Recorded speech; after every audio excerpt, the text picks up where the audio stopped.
Hi, I'm Kirk Cousins. Holland Hospital is continually investing in quality healthcare services for the Lakeshore area. The new Boven Birth Center is an impressive example of this mission. Dr. Kraker, how has this expansion contributed to the healthcare of our community? Well, Kirk, at Holland Hospital, those who are expecting can expect the best.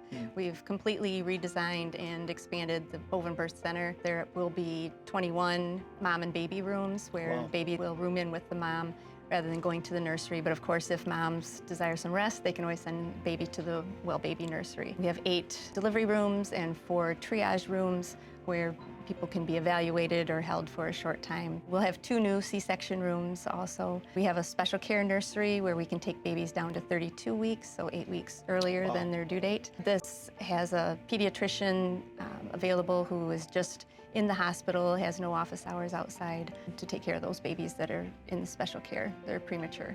That's great. As the father of 2 really young boys, I've been living in the birth center in the last couple of years, and it's been pretty special to know that there's a facility like this that takes great care of our people in our community.